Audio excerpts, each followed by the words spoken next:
Welcome to XYPN Radio, where your host Alan Moore brings you into a community of fee-only financial planners who want to profitably and successfully serve Gen X and Gen Y clients. If you're ready to get the knowledge you need from leaders in your field, learn from forward-thinking advisors, and take action on your own goals, XYPN Radio is the show for you. Here's your host. Hello and welcome to this episode of XYPN Radio. I'm your host, Alan Moore, and today I'm excited to bring you a mailbag episode with Michael Kitces. In these episodes, we reach into our virtual mailbag and pull out questions that listeners have sent in. Today, you'll hear us discuss a variety of questions, including the launch date of AdvicePay, the first payment processor exclusively for financial advisors, DoL's effect on 401k advice activities, whether a listener should go solo or stick with a larger firm, and how to build a marketing and editorial plan and stick to it. As always, you can find any of the resources that we mentioned during the episode at xyplanningnetwork.com/76. In addition to the typical resources, you'll find a link to our recently launched book, co-authored by Kitces and myself, titled The Monthly Retainer Model: What It Is, Why It Works, and How to Implement It in Your Firm. Folio Dynamics is leading the evolution of the wealth management business with technology and advisory solutions that empower every advisor. Folio Dynamics just launched the concept of Fiborg, which covers those advisors who embrace technology automation the same way the cyborgs of science fiction did. That Fiborg concept means that advisors can automate those activities that don't generate revenue while maximizing the time they spend with clients. For more on Fiborg, on working with millennials, and on Folio Dynamics, visit foliodynamics.com/thought_leadership. Also, be sure to go to xyplanningnetwork.com/VIP to join our private group just for XYPN Radio listeners. You can interact with other listeners, ask us questions, and more. Without further ado, here is the episode with Kitces. Hey, Kitces, welcome to the show, man. How you doing? Good to be back. I feel like it's been a while. It has been a little while. We have not done a mailbag in a little while now, so I'm glad to be back. You know, I was looking for the night before Thanksgiving stories, the night before Christmas, since tonight is it'll be Thanksgiving in 2 hours. So we're recording late on a Wednesday, thanks to both of us having little ones we have to put to bed and other obligations during the day. So bedtime's always a challenge. So I guess we'll jump right in. For anybody who hasn't been here for a mailbag episode, we reach into our virtual mailbag, i.e. our email list, as well as folks that have posted in our VIP group. So actually the majority of, all the questions today come from the VIP group. So if you're not in there yet, I said it in the intro, I'll say it again, go to xyplanningnetwork.com/VIP. It's free to join. It's a private Facebook group. And you can get in there, you can interact with other members and other listeners and all that sort of thing. But you can also, once a month or whatnot, whenever we do these, post in there that, hey, we're going to be recording a mailbag, put in your questions. So we got a lot of great questions today. So I'm excited to jump into this. Hopefully we'll cover more than our typical 4 to 5. We're shooting for 8, but we have 2 freebies. So we'll see. I think you're over optimistic.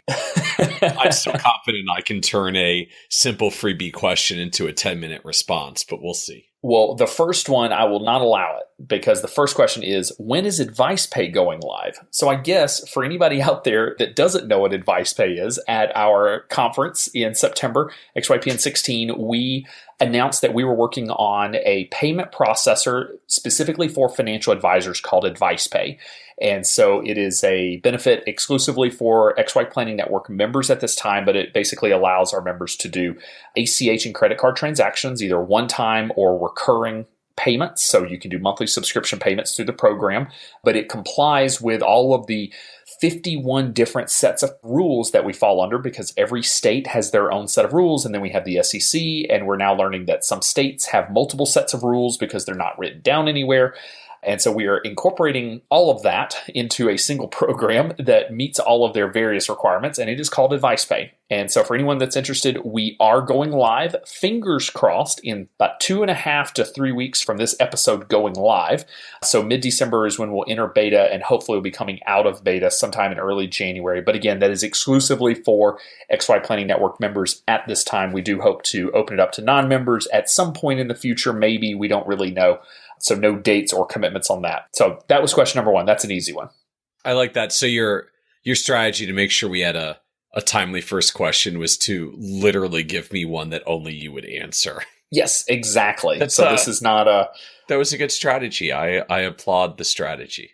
Well, question number 2 is for you, and hopefully you don't go into too much detail. This comes from JD Bruce from Abacus Wealth, who wants to know, Kitces, boxers or briefs, and are they blue? Boxers or briefs, and are they blue? Boxers, and they are not blue today, although there are a few blue pairs. The shirts are exclusively blue, as everyone well knows. The boxers have a little more variety to them. The socks are blue, at least in public. The socks are blue, yes. So for anyone that has not listened to a mailbag episode, I promise the other questions are more relevant. But thank you, JD. You've set us off in quite a direction here, Alan. Hey, 2 down, 6 to go, right? So we're setting ourselves up well. So, all right. Okay, we've got good momentum here. To our first real question. An individual starting his own RIA, will they have more liability exposure versus joining a larger group? So there was actually another question in our VIP group today that got posted, just asking, what are the opportunities to join a larger group and become, a sort of part of an umbrella organization, or should I start my own RIA? And I think this is a question, especially for a lot of folks coming out of the broker-dealer world where things were really laid out. You just sort of, it's plug and play. You join and they tell you exactly what to do and they give you a cut of the revenue versus going independent. So can you shed some light on, one, what are the opportunities even that are out there in this large group format, if we can kind of segment out the opportunities that exist beyond just starting your own company? So there are certainly a growing number of firms out there that give you the opportunity to affiliate with them. I mean, the reality is we're actually seeing a couple of different versions of this now. There are companies that ultimately say, look, you run your own business and do your own thing. We're simply your back-end platform. Frankly, that's how a lot of the independent broker-dealer model works and is always worked. On the fee-only side, larger firms that have done that are everything from Hightower Advisors and Dynasty Financial for very large RIAs, down to really working with any number of TAMP platforms that actually substantively do much of the same thing. They'll handle, particularly around the investment side, your back office so that you can just be client-facing.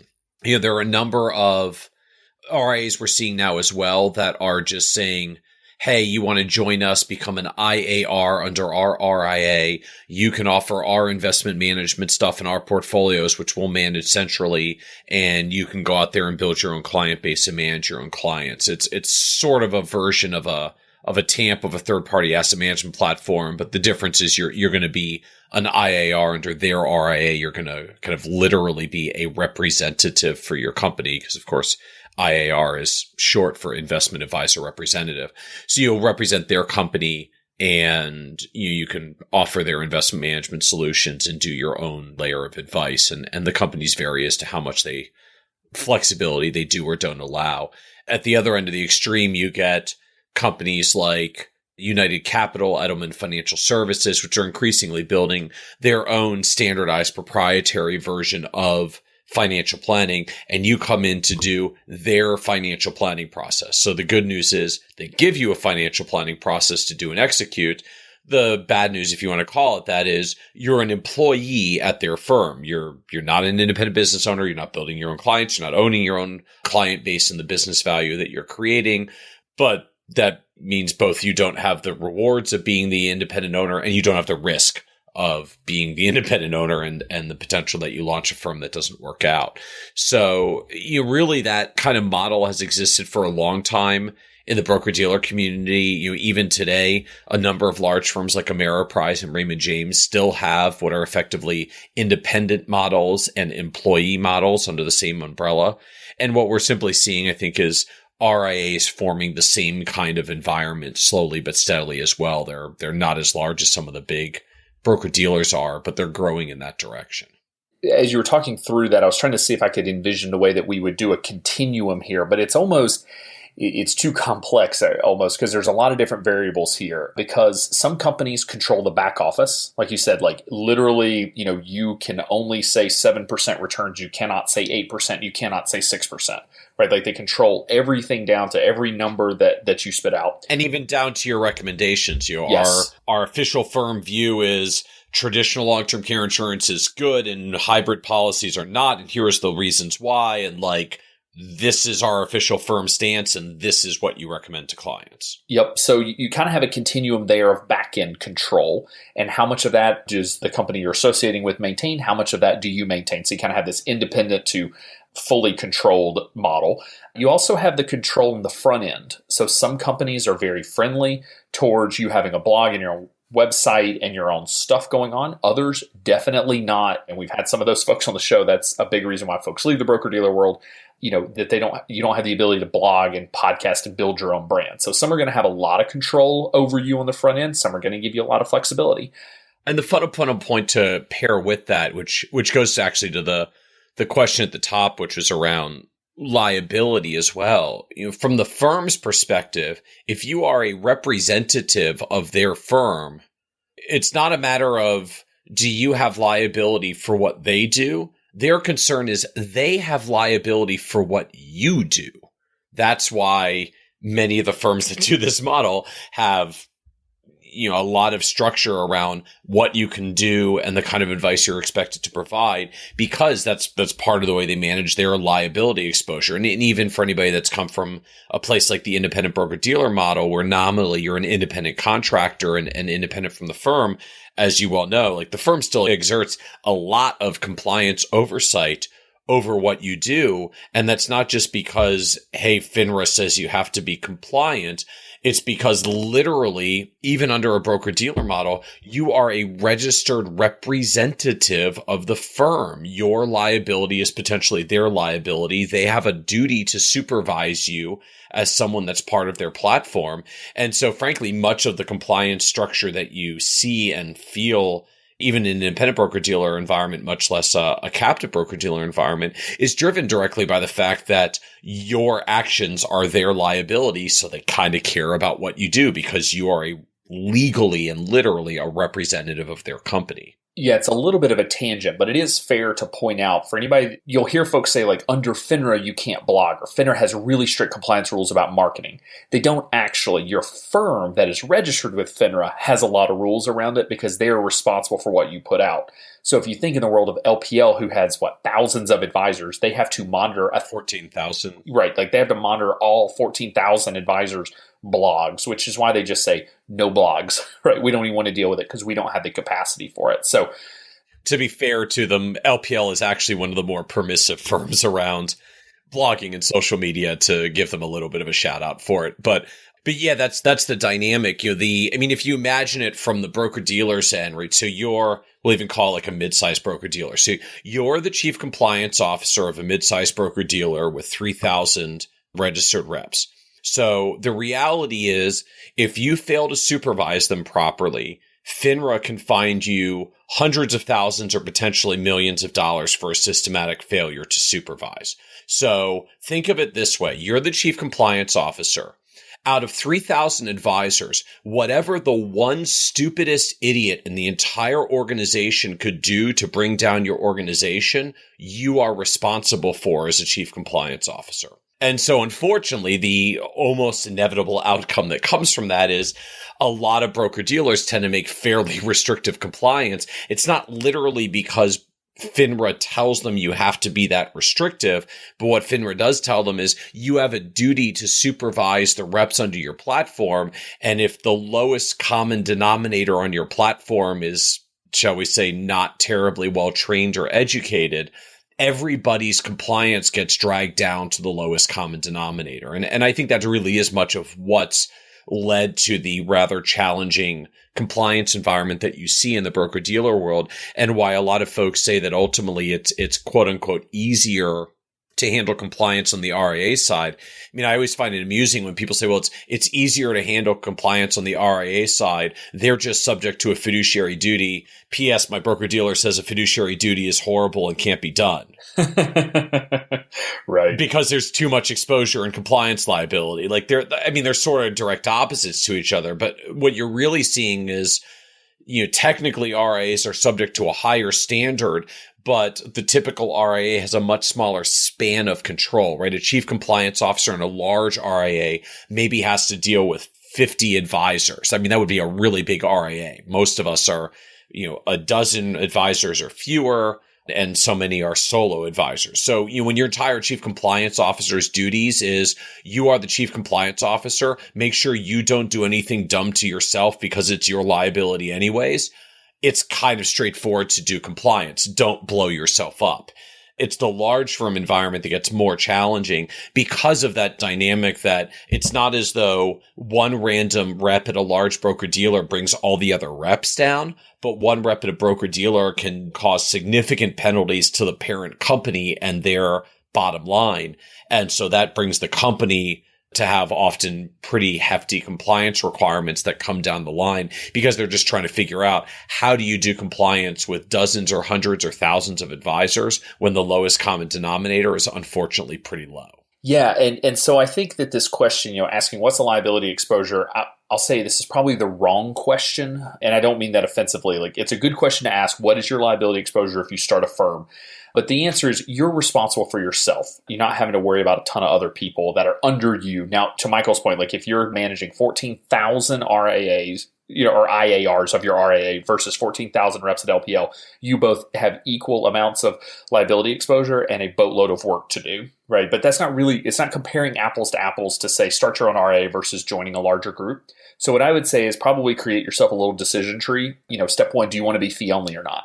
Yes or no? Like, do you want to sell products or no? And that will drive a lot of the direction you go. If you don't mind selling products or you enjoy that or think that's an important part, if you look at the opportunities there, you're probably deciding, do I want control over the front end and the marketing? Do I love marketing sales and want to have my own brand and really push that out? But I really don't enjoy the back end work of actually doing the planning and the process and all that. Maybe you're the opposite. You really hate marketing and sales, but you love, having a customized financial solution for everybody that you work with. Well, those are two different opportunities. Or maybe you love both, or maybe you love neither. If you don't love either, you can find a new job in a different career. If you love both, there are going to be opportunities out there, but those are going to be the pieces that really drive the direction you go. If you want to be fee only, I think the continuum is even easier just because it's so new that we have less options, I think, on the fee only side. Yeah, well, just the size of firms is so much smaller. Right. I mean, when we come down to it at the end of the day, like, Edelman Financial is an extremely large independent RIA. They manage $15 billion. LPL is more than 10x that size. Most wirehouses manage $2 to $3 trillion. So you're like literally like a 20x order of magnitude larger. So the dynamic is like large broker dealers are just truly like an order of magnitude larger than even most really large RIAs right now. Now the RIAs are growing, so that gap's going to close over time, but there's still a big difference in just the sheer size and scale of firms at this point. So I would say if you're going to be fee only, I think you have a continuum. On one end is go out, start your own firm by yourself, do it everything yourself, do it your own way. And that's how many of us got our start. The other end of the continuum really is that maybe it's like a United Capital or a BAM or Edelman, like one of these very, very large, RIAs that are fee only. I'm not sure if Edelman's fee only or United Capital actually for that matter with all the complexities of those definitions. But I know BAM advisors are. You can kind of dig in there, but like those are opportunities. And then somewhere in between is actually XYPN. That's kind of where we live is that you own your own firm, but you get to control your front end and your back end. We just coach and provide services on both ends. So but there's this continuum depending on what your passion is, what your skill set is, and what you want to do. So hopefully that answers this question in terms of liability exposure. But I would say that honestly, I'm not sure that that's the core question that you really got to be digging at. But when it comes to liability, if you own the company, you're responsible for your own actions. If you don't know what you're doing and make bad recommendations, a client could come after you. That's why we have E&O insurance and that sort of thing. So, yeah, but just to wrap up that part, but it is important to note. So, in a network of advisors like XYPN, where everybody owns their own firm, truly you have no cross liability for others. Generally, as an advisor representative under a corporate RIA, whether that's a broker-dealer corporate RIA or a large independent RIA that you're just a downstream employee of, you personally don't have a liability exposure for other advisors in the firm beyond the broad caveat that you are an employee to a company that if it manages to completely screw up the supervision and oversight of people and gets the whole firm sued, you may not have an employer and a job at some point because they blew themselves up. It's like you don't have liability, but you could still lose your job if the company manages to go out of business.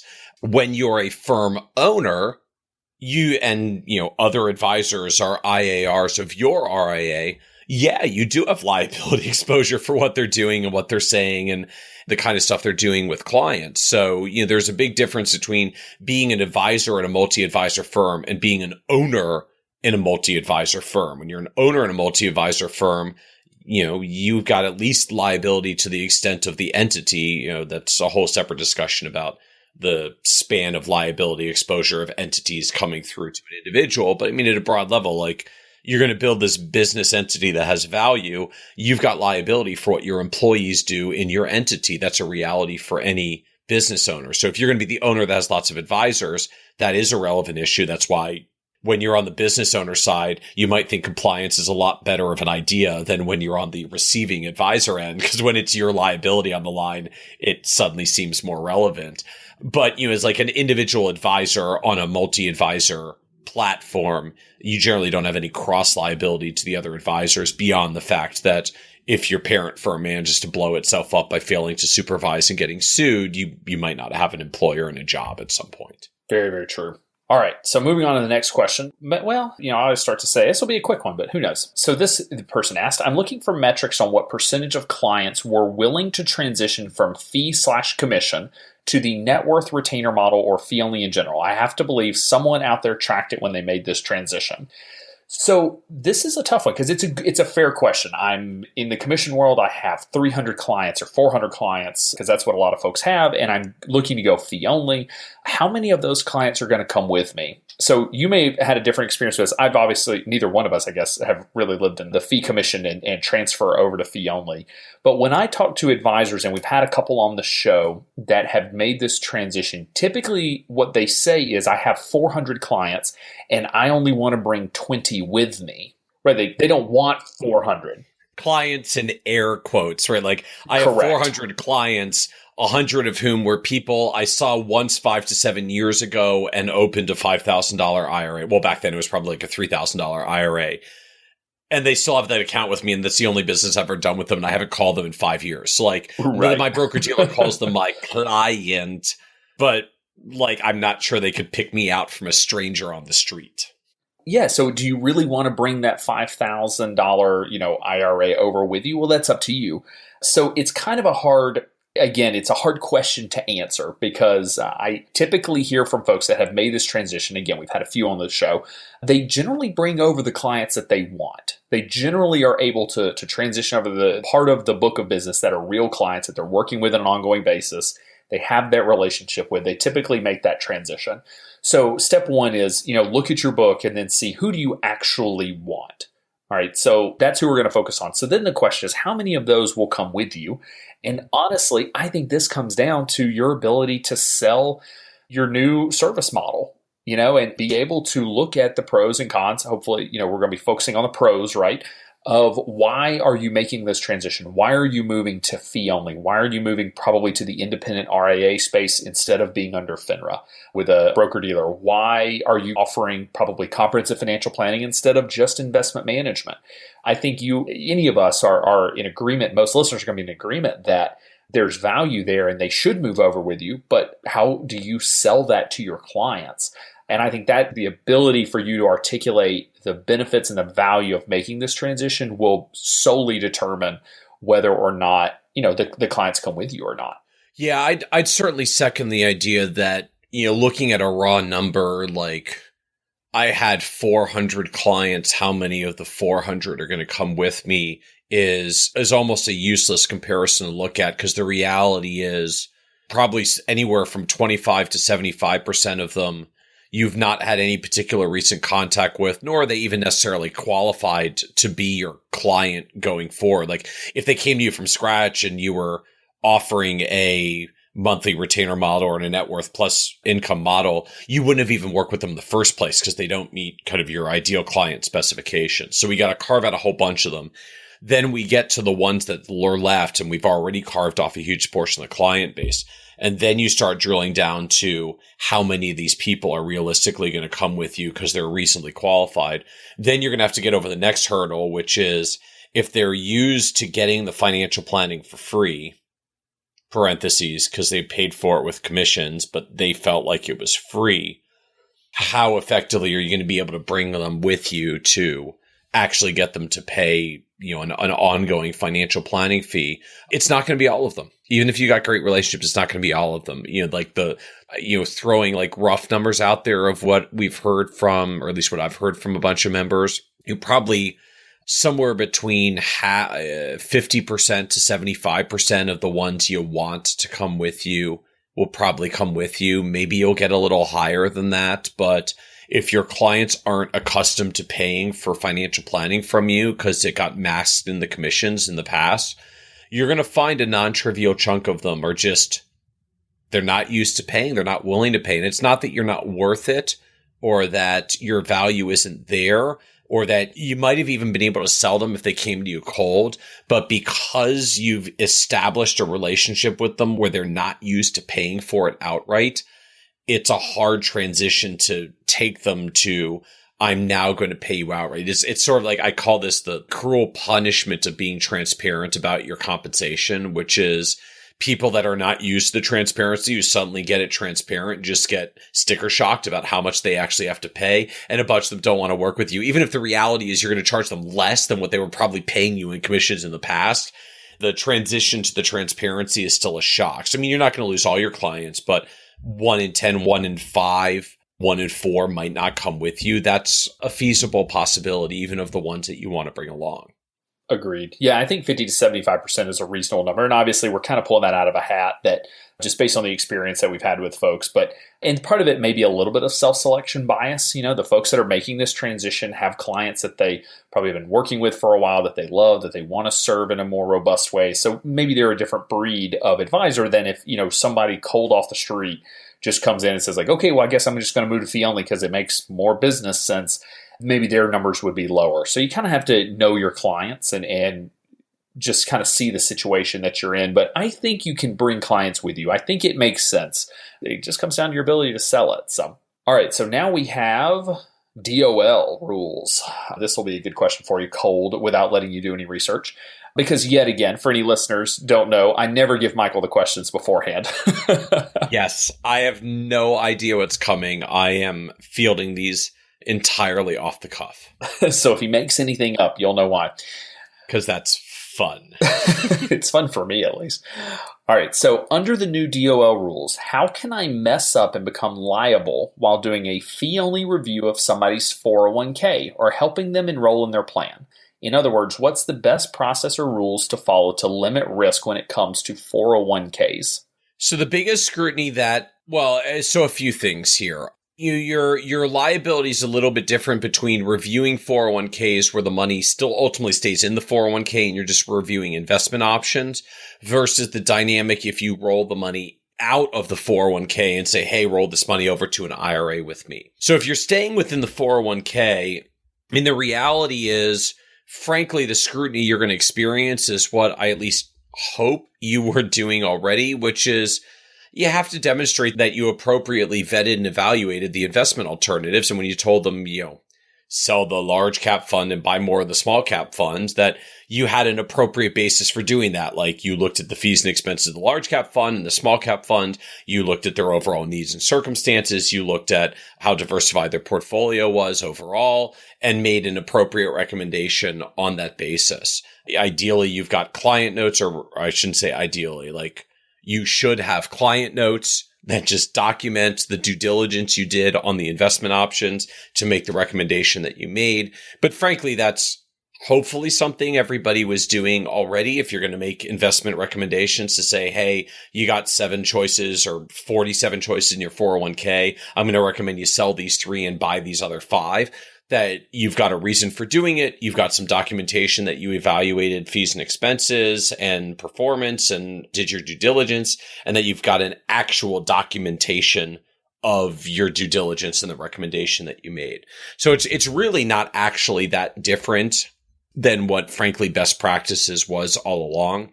Now, the scrutiny I find is a little bit higher or feels a little bit different when you roll over money out of a 401k into an IRA, because the reality, just having lived in an advisory firm, having lived in a lot of advisory firms over the years, I know what happens. A lot of us just get so caught up in the fact that there's a rollover opportunity. And of course, our solutions are always great because we think everything we do is wonderful and the client should want to work with us, that we kind of get so caught up in doing the rollover and recommending the client work with us that we never actually do the due diligence to vet what were the performance and expenses and costs of the thing that we told them to liquidate out of the 401k.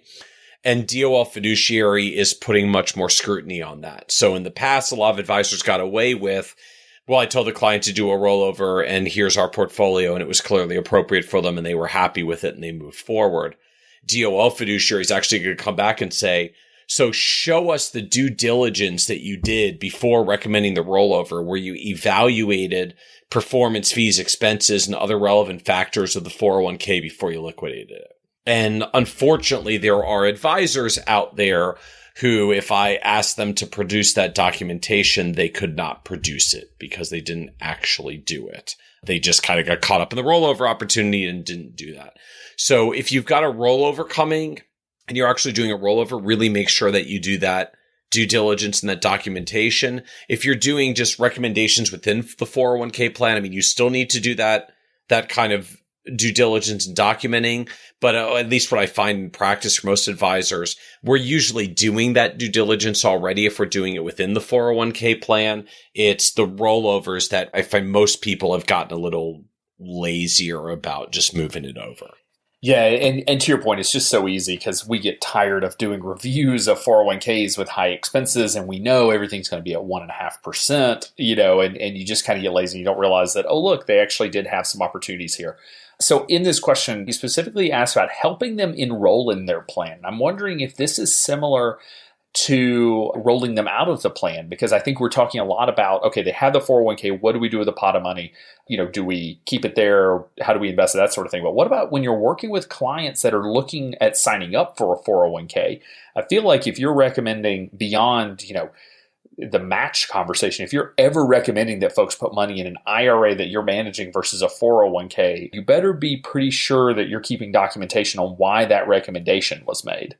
Yeah, I mean, ultimately, DoL fiduciary is built pretty heavily around do a better job of documenting why your recommendation was made, such that if an independent person came in who had no financial self-interest and they looked at the same situation as an expert, would they have made the same recommendation? Would they have ultimately counseled the client to go the same route? I don't think there's realistically, I don't think there's a huge amount of risk exposure in recommending people to enroll in 401k plans. The nature of DoL fiduciary still, it's as much as we want it to be financial planning regulation, it's not financial planning regulation. It's investment regulation. They're going to spend a lot more time scrutinizing, did you make a reasonable investment recommendation when you enrolled the client into the 401k plan? They're not going to really spend that much time saying, show me the 47 pages of analysis you did to compare why the 401k plan is better than paying down the client's student loan. I wish the law was there, but it's really not a financial planning law. It's predominantly an investment recommendation law. And so most of the scrutiny is going to come around just if you suggested the client enroll and save in the 401k plan, what investment recommendation did you make? What did you suggest that they actually invest in? Now, as long as you're just getting paid a consultation fee to do this, and you're not in a scenario where I'm going to manage the IRA, but not the 401k, and you don't have that conflict involved, it's still really just going to come back to, what was the recommendation you made? Can you document why you made it? And certainly straightforward things like the IRA was a standalone and the 401k, they get a 50% match is kind of a no-brainer to validate it. But even if it's sort of that straightforward, why would you not? I mean, even a high expense plan, you get a 50% match, it's going to win with the 50% match. Sure. You still need to document it. And I think that's probably the biggest shift for DoL fiduciary from what advisors are used to, particularly in the RIA community. Broker dealers, you kind of get drilled pretty heavily on capture everything in your CRM and document it all because, frankly, compliance looks at that stuff. For a lot of advisors I know that run their own RIAs where they are their own compliance officer, they kind of say, yeah, I know I reviewed it and did the right thing because I was both the advisor and the chief compliance officer, so I can kind of review myself in real time. And that may be true, but there really is more pressure from DOL that if a regulator comes back in and says, show me what you did, you better be able to actually document it. And so make sure that you're keeping a CRM. Yes, you actually need one. Outlook is not a CRM, or Gmail is not a CRM. You need an actual CRM where you're just at least documenting the recommendations that you're making. Yeah, totally agree. And I think that's hard when you're a solo. I didn't keep the best documentation. I mean, I'll freely admit that, taking notes after a meeting was not in my skill set and not in my personality, but it is really important because there will come a day where you don't have just 12 clients, you have 30 and you have 50 and you have employees and you're trying to remember why you made a recommendation. And, I'm sure it's terrifying to get a letter from an attorney, not just DOL, but getting a letter from an attorney saying, hey, you said this client shouldn't get long-term care insurance. Now the kids are suing you because they are having to pay for their parents' long-term care. Why did you make that recommendation? Basically, you're going to want documentation to show that. So it's not to say that, people are out to get us and we don't have to literally record every single thing that was ever said or talked about, but you do need to have really good notes and documentation.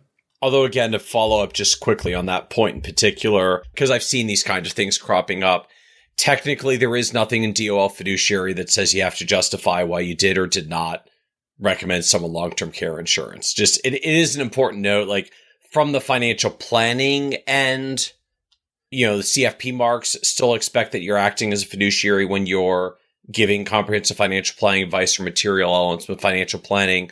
A good best practices for any practitioner is if you're giving advice, you should be documenting what you're doing. But it is an important note because I've seen these kind of rumors floating around that DoL fiduciary is still limited to the scope of the investment recommendations you make in a retirement account.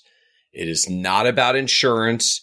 It is not about non-retirement accounts. It may be a best practices thing to give people good advice, and it may be a CFP fiduciary obligation, but it is not a DoL fiduciary obligation. It doesn't rise to that level. We may get there someday, but we're not technically there yet. We shall see. And after we had Adele on a couple of shows ago from Australia, you see what life is like whenever they move in that direction.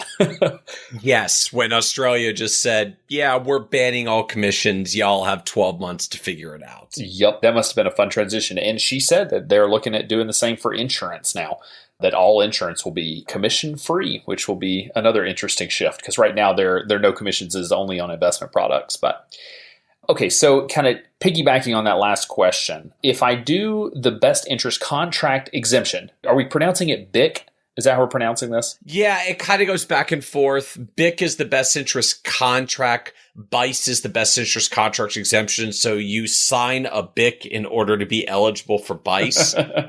There we go. So people are kind of using it both ways at this point. We haven't sort of settled on, do we talk about the exemption or the contract we signed to qualify for the exemption? But yeah, you sign the BIC to be eligible for the BICE. All right. So if I do BICE with clients, can I personally get sued for anything? Is it basically that something has to go wrong with a client, that I did something illegal, unethical, awful, and they bring action?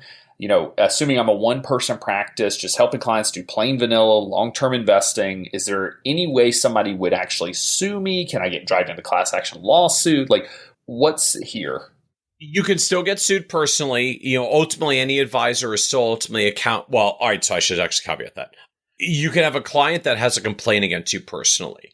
Whether they can actually sue you in a court of law or have to settle it with you in arbitration depends on a combination of your advisory agreement and state law. So as an individual dispute with a client, best interest contract exemption says nothing about individual disputes with clients and where you resolve them.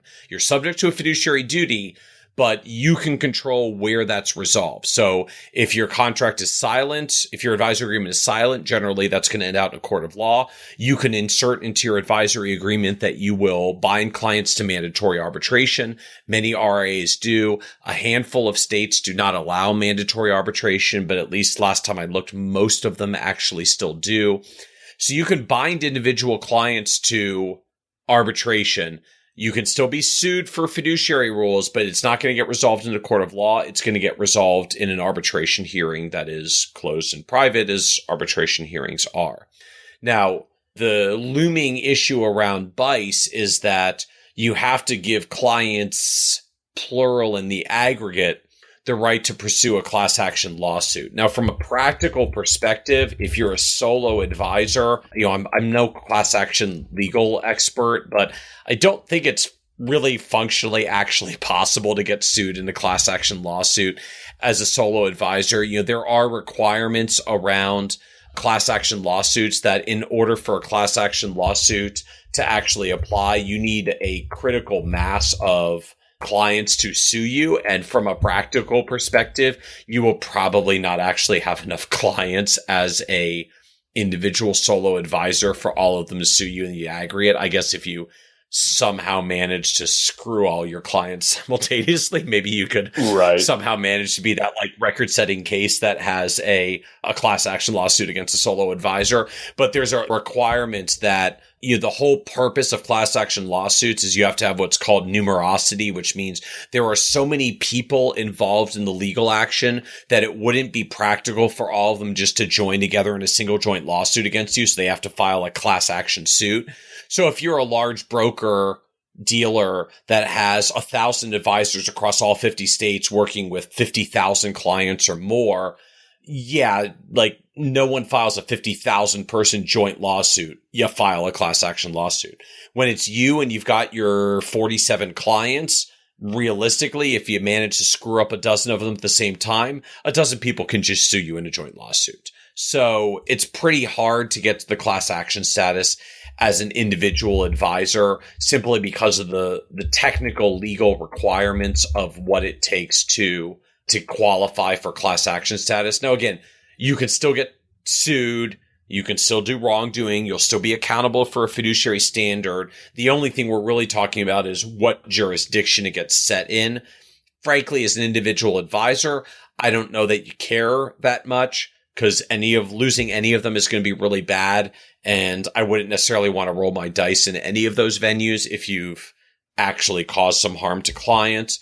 But, it matters when you're a broker dealer because when you're a broker dealer across multiple advisors, it's not just the class action status of an advisor that does something bad, because frankly, that still won't come up to class action status because there aren't enough clients involved in the legal action. They'll just jointly sue the advisor. The issue that financial institutions have is, what if it turns out that we still left commissions on the table and a class action lawsuit of 50,000 clients collectively sues us to say the extent of commissions we offered was still too much of an incentive that caused advisors in the aggregate across all 1,000 of them to breach their fiduciary duty. So if you're a broker-dealer compliance department, that scares the bejesus out of you to make sure that you don't end out on the wrong side of that line. But as an individual advisor, you're 999 advisors short of having that problem. So it just doesn't loom over you in the same way. So, you still got fiduciary legal liability, but you're not necessarily exposed to the class action level. You can bind clients to mandatory arbitration, at least if your state allows it, but you'll still have to deal with getting sued for breaching your fiduciary duty, which is probably not a good idea to do. All right. Well, there you go. Hopefully that answers the question.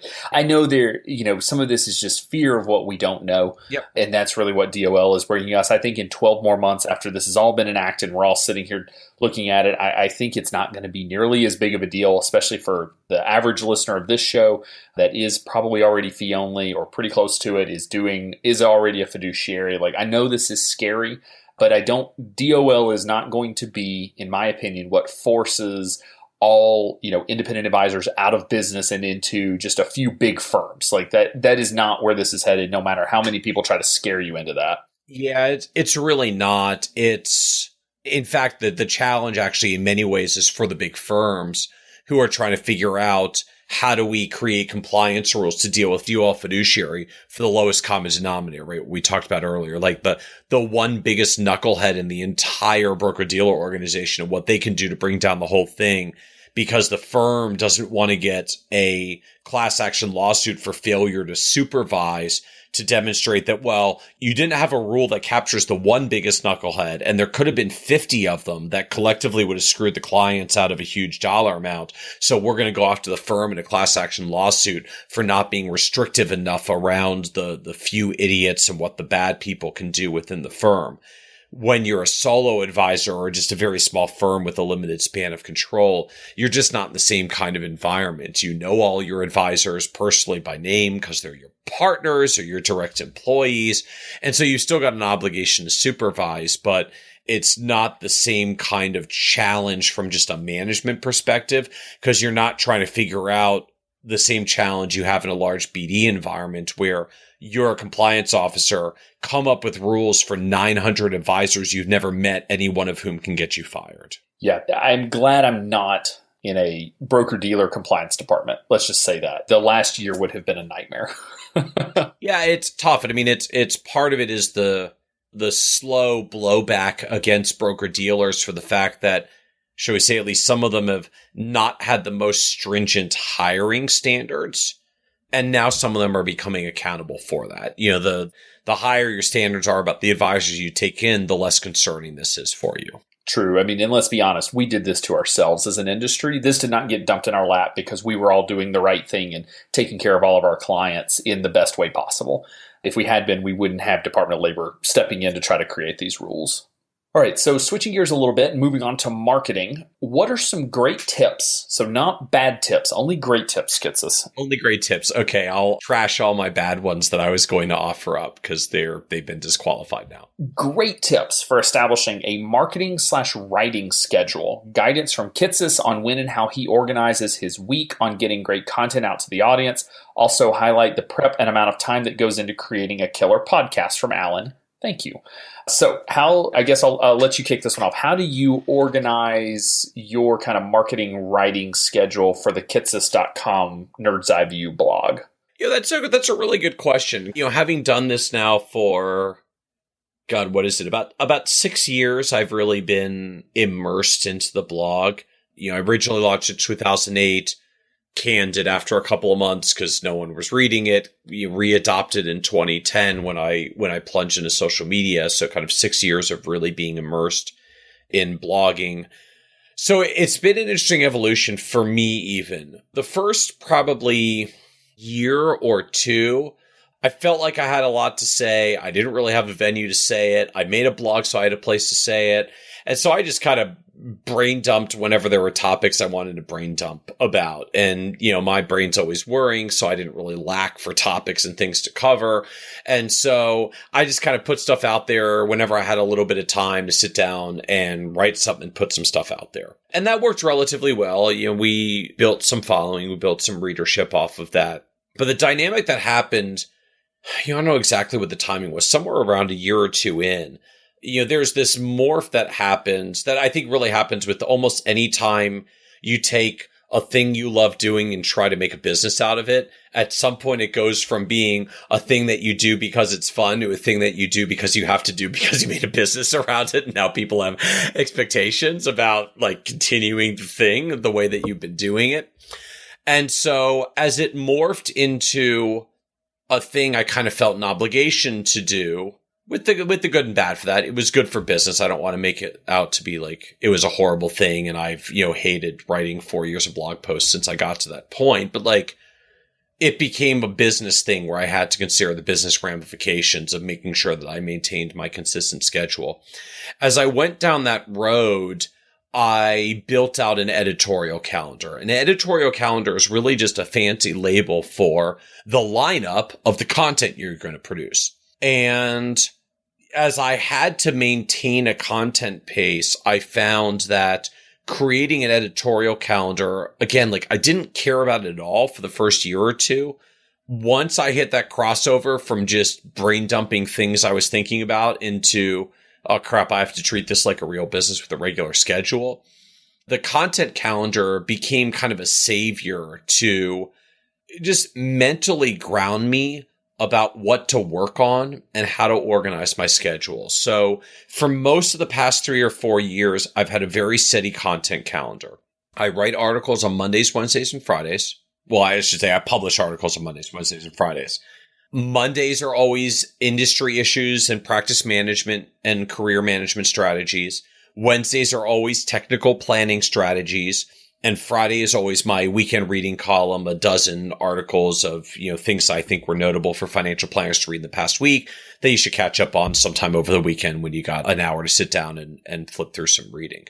And so creating that content calendar was kind of very mentally freeing. Now I know what I need to work on and what my timeline is. Like, okay, every Monday I need a practice management article. So I just got to think about a practice management article for that Monday. And then Wednesday, I just need a technical article that I'm going to write about of some planning strategy. And then Friday, all I got to do is just make sure that I've been keeping up on my articles for the week so that sometime on Thursday or Friday, I can sit down and write my summaries of, the dozen articles that I think were most notable in industry news that week. And so it lets you get into a steady rhythm. And the reality for all of us as human beings, like we're creatures of habit. We like habits.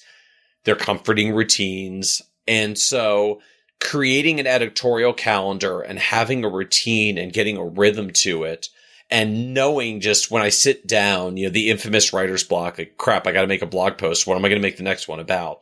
The fact that I've got a regular calendar of things to produce. And frankly, at least for me, that they vary, right? I don't have a technical strategy every week.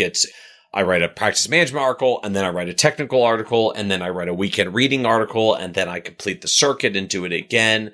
That variety helps to avoid the writer's block, the challenge of sitting down and going, God, I got to produce something. I don't know what the hell to produce. What am I going to write about next?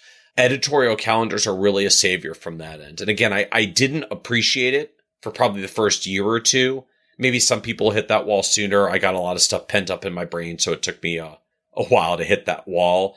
But ultimately, that's very much how I manage it now. The more that I have to deal with, the more structured my schedule has actually become so that I can make sure I'm getting done what I need to get done, so that I know what I'm accountable for, and so that I can break some of the challenges of writer's block or content block by giving myself a steady, regular rotation of things I need to be working on, but I always know what I'm working on next.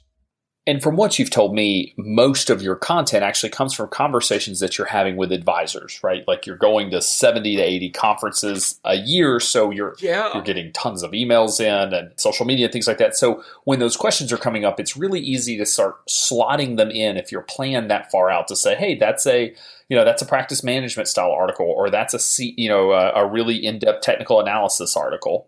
So I'm an Evernote user. So I've got an Evernote note that's just called blog notes. And in blog notes, there's basically two sections. One section that's just called technical articles and one section that's called industry/practice management. And so wherever I am, whatever I'm doing, no matter who I'm talking to as I'm out there talking to clients, talking to advisors, at conferences, giving speeches, whatever it is, if I'm in a conversation with someone and they ask a question, I'm like, that's actually a good question. Like, I'll bet other people have that question. All right, I'm going to pull out my phone for a minute. I'll apologize to someone like, sorry, I'm just jotting a note down. And I'm going to pull out my phone on the spot and write down either that technical article, that practice management article. So the next time I have to sit down to write, okay, next Wednesday is the technical article. What am I going to do for next Wednesday? I've got a list of ideas that have come directly off of feedback from clients and other advisors of stuff that I could write about.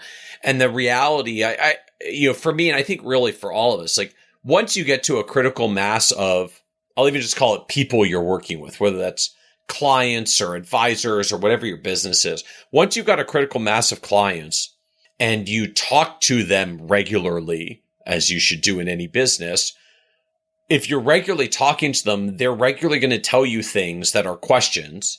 And if you just start picking out the common themes of the questions and actually jotting them down in real time, you're going to end out with a never-ending list of content to produce. And so, I mean, my policy is basically I write down virtually every question that someone asks me. By the time I get it asked 3+ times, it's probably a popular question and I'm going to write an article about it.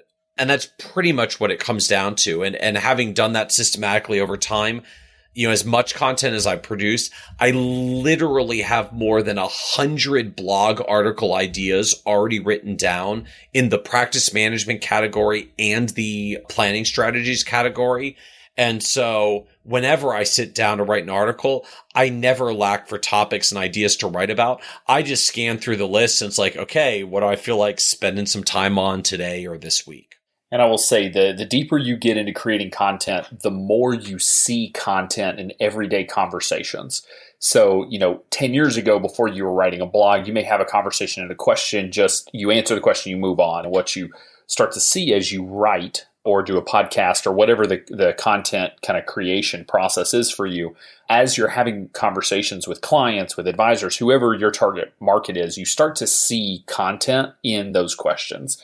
So I will say with the XYPN radio, our processes follow our personalities. Yours is very structured. Mine is not. And so mine causes a little more stress and angst for myself and my family and Kitces sometimes. And your podcast co-hosts on occasion. Yes. So sometimes I'm just like, oh, I don't have a podcast. So Michael, do you have time to record tonight? Otherwise, we're going to be late. So I'm much less structured with it. And honestly, part of that is just it takes a lot of work for me to sit down and plan more than just a few weeks out when it comes to my schedule and just trying to get an editorial calendar down. So we're generally recording 2 to 3 weeks out if I'm lucky. We generally hang around 2 weeks out and I just kind of plan as we go. Part of that is just, again, we see content in those conversations. And so typically I'll be having a conversation with someone and they'll say something really cool, or something really interesting at a conference. I'm like, I need to have you on the podcast.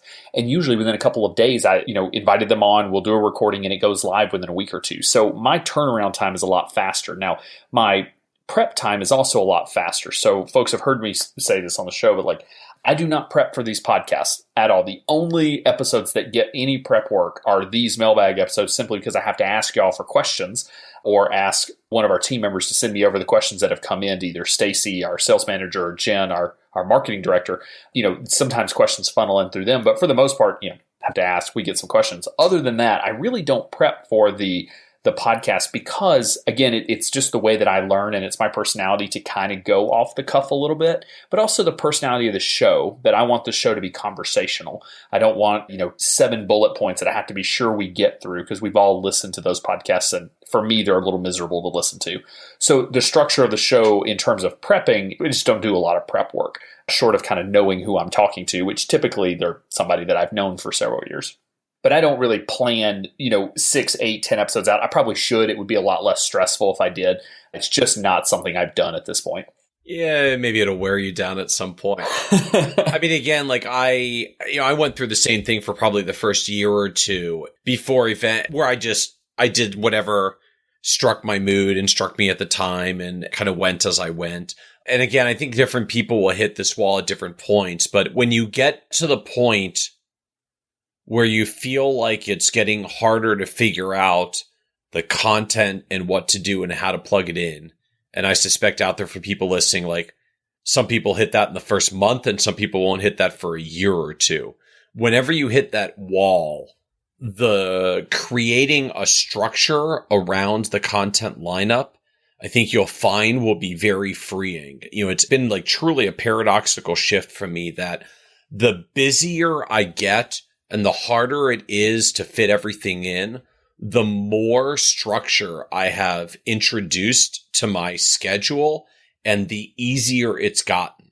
So, years ago when my schedule was not nearly as ludicrously insane as it is today, I had very little structure. I didn't care. I was fine. I was flexible. I'd never written an outline for anything for my life, including when I was in school.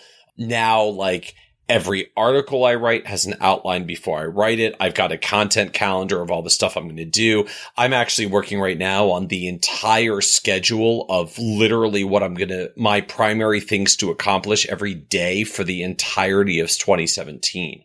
And it really all comes from the more you're feeling pressured around your time, the more virtue there is to structuring and scheduling it, because otherwise you just drown in the sheer avalanche of miscellanea and it gets really hard to prioritize and figure out what to get done first and how to make sure you're getting done what needs to get done. No, it's a very fair point. And I've certainly hit that. I'm in one of those zones right now with the holidays coming up. I'm feeling like just don't want to be recording right now. Or I don't know who to record, or who to have on the episode and whatnot. And so it can be a bit of a challenge. So introducing that structure is huge. And what I have seen is you can tell a well-made marketing plan, because this question was not only about, just the writing process, but also sort of marketing in general. I do think you need a very clear content marketing calendar. I've seen folks, Kristen Harrod, who does a lot of marketing coaching for advisors. I mean, she provides a templated, I think it's a 12-month marketing plan that goes through, when am I going to blog? Every Wednesday. Okay, so I'm going to put that literally on my calendar. So that means after I produce a blog post, I'm going to create a YouTube video. I'm going to send out 8 tweets and 3 LinkedIn updates and 1 Facebook status, whatever your thing is. I'm going to do 8 networking events a year and all of that, and literally put it on a calendar. Because if you say, like, I'm going to do, 1 networking event a month at the beginning of the year, you'll find that in April you haven't gone to any, or you've gone to 7, and you realize, okay, well, I'm going to too many because this is more than my goal, and so setting up, okay, what are you actually going to do? Putting it on a calendar, and then, Kitces, you'll love this, but then put in some sort of measurement for effectiveness. Oh man, could there be a data metric? There would be numbers. Man. I'm getting all excited now. You've got to track effectiveness as well. So a lot of times we talk on the front end about producing content, sharing content, distributing content, all of that sort of thing. But on the back end, you need to be able to see how effective those various strategies are. And yes, some things are long plays. You go to networking events or speak to local groups. Maybe that is a 2 to 5 year play, but that's fine. You better have a KPI, key performance indicator, tracking the value that it brought your firm over the 3 to 5 years. Every event, everything that you're doing needs to have some sort of way to measure the effectiveness of it. Otherwise, you're just going to be spinning your wheels. And after 6 months, you're going to quit blogging.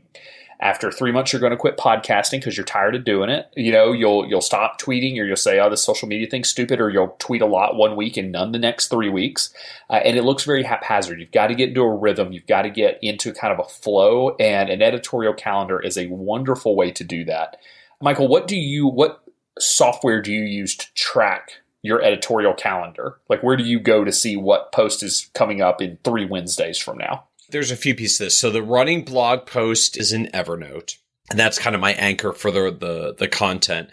The articles themselves, frankly, I write most of my stuff a few weeks in advance because my schedule is so erratic around, hey, this is a crazy travel week and I'm gone 4 days of the next 5. And then the 5th day, I'm just going to be like trying to catch up on 5 days worth of email, that I'll go whole weeks where nothing gets written.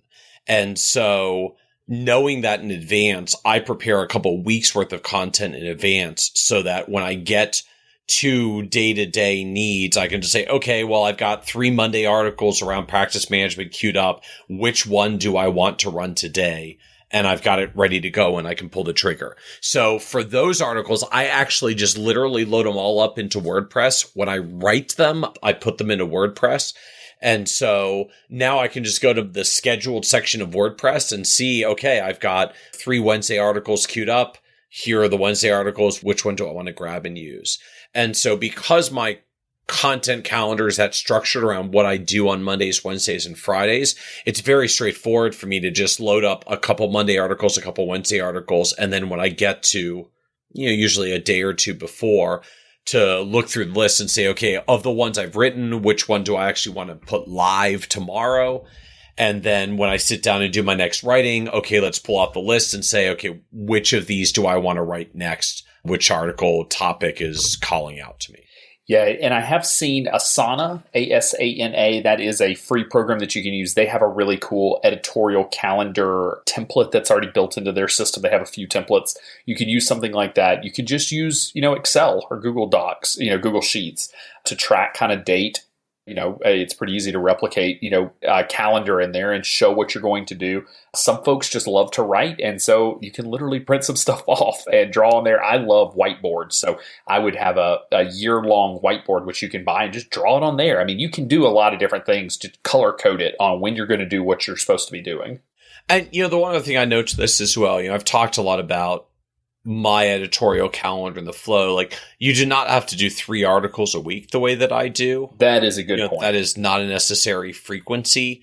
I've found it works well for my audience and who I want to reach. So I've done it and stuck with it. But you don't necessarily have to be at this frequency. I mean, your editorial calendar can be, on the odd months I write a case study about a successful client, and on the even months, I write about some technical planning strategy for my niche, and I'm just going to do 12 articles all year. So it doesn't have to be that kind of volume, but I think you'll find if you're feeling at all like you're hitting a content wall where you sit down and you can't figure out what to write or what to produce next, that having an editorial calendar is very freeing for helping you figure out, when I sit down to work on the next article, what the heck am I actually supposed to work on? Yeah, it is a tough piece. So, and to your point in terms of frequency of posting, I mean, I feel this way with the podcast, it's like we do 1 a week. And when we first started, I wanted to do 3 or 5 a week.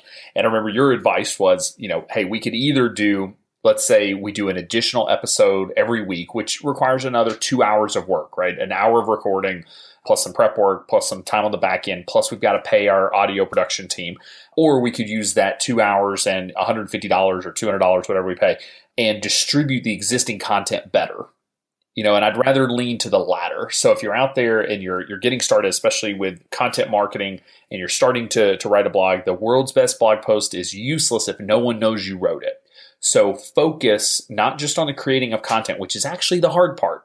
Create the content, but be sure you're sharing it, because if you don't have time to share it or focus on that, then the really writing the content is not a good use of time, more than likely. So you've got to be able to focus on both, but more content is not always better. More in-depth content is better. Google loves really long posts. That's why Kitces writes 4,000 word blog posts. I saw something recently like 2,000 has become the new minimum word count. It used to be 500, now it's 2,000. So if that means you can only write once a month instead of once a week, fine. But write something really in depth and then do everything you can to share it. That would be my advice.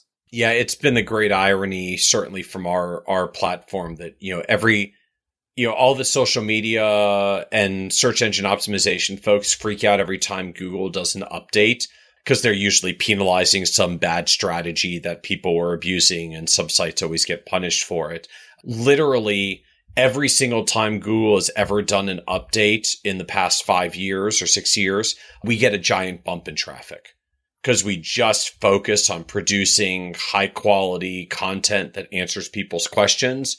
And ultimately, Google's single goal is to make sure that people who type questions into Google get good, high quality answers to their questions. Absolutely. Well, thank you, Michael, for being on. We only have one question remaining, which we'll push to our next. I was going to say, did we get all of our questions? Oh, we missed one. We did not. We were one short, one marketing question, but unfortunately, this one will take a while to answer. So we will push this one to the next mailbag, which will probably be live in sometime December or January. So thanks for being on the night before Thanksgiving. Hopefully this will go live a week after Thanksgiving, but hopefully you enjoy your turkey eating, because I know I will. Absolutely. Thank you. So thanks, everybody. Thank you. Take care, everyone. These episodes are always fun, so hopefully they're informative and helpful. Folio Dynamics is leading the evolution of the wealth management business with technology and advisory solutions that empower every advisor. Folio Dynamics just launched the concept of Fiborg, which covers those advisors who embrace technology automation the same way the cyborgs of science fiction did. That Fiborg concept means that advisors can automate those activities that don't generate revenue while maximizing the time they spend with clients. For more on Fiborg, on working with millennials, and on Folio Dynamics, visit foliodynamics.com/thought_leadership. Be sure to join our VIP community at xyplanningnetwork.com/VIP to hang out with other XYPN radio listeners, ask questions for future mailbag episodes, and to finally find a community of like-minded financial advisors. Thanks so much for joining me today. We'll see you next time. You're not alone, and you're not crazy. It's scary starting, building, and growing your own financial planning firm. And that's why we put together a free private community just for you, the Cutting Edge Financial Planner. Go to xyplanningnetwork.com/VIP or text XYPN Radio to 33344 and join a network of thousands ready to change the lives of Gen X and Gen Y clients.